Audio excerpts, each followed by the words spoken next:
Hello everyone, তোমরা সবাই কেমন আছো? আশা করি ভালো আছো। আমার একটা নতুন ভিডিও তোমাদেরকে অনেক ভালোবাসা।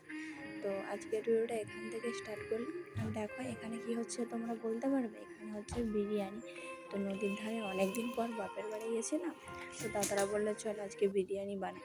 তো এটা হচ্ছে কি আমার বড় জেঠুর ছেলে, এটা আমার বেওয়া জেঠুর মেয়ে। তো আমরা সবাই মিলে এই কজনেই বানাচ্ছিলাম, আরও আছে তারা সব অন্য।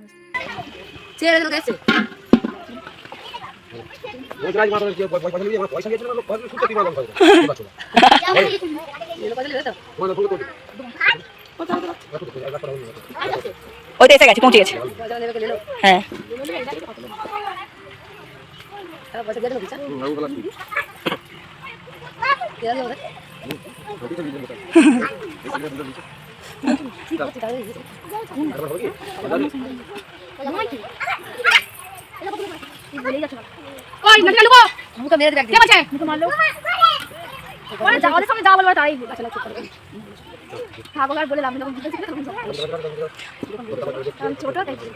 আমার বেটা স্কুলে গিয়ে বলো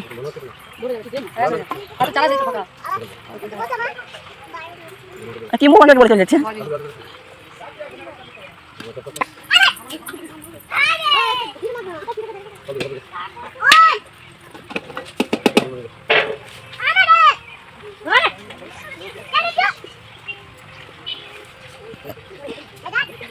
আচ্ছা, কার কার বিরিয়ানি এরকম ঘরেতে বানাতে ভালো লাগে অবশ্যই জানাবে কমেন্টে।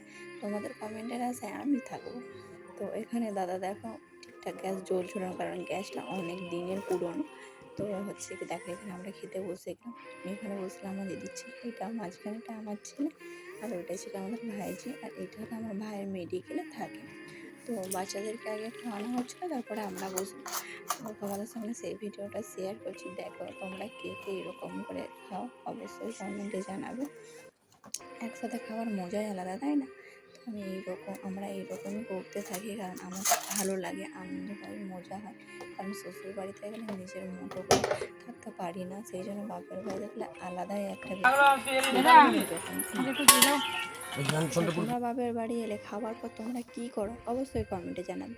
আর আমরা করি বৌদিদেরকে খাটাই, কারণ হচ্ছে কি আমরা কিছু করি না, খেয়ে দিয়ে হাত ধুয়ে বসে থাকি। এই যে নদীর ধারে এসে বসে আছি, চলো বৌদি হাসছে যে ও আমাকে দিয়ে খাটাচ্ছে আর ভিডিও বানাচ্ছে, জামাইকে দেখাবে বুঝে। আমি বললাম হ্যাঁ হ্যাঁ। চলো আজকের ভিডিওটা এইটুকু, যদি ভালো লেগে থাকে অবশ্যই লাইক কমেন্ট শেয়ার আর সাবস্ক্রাইব।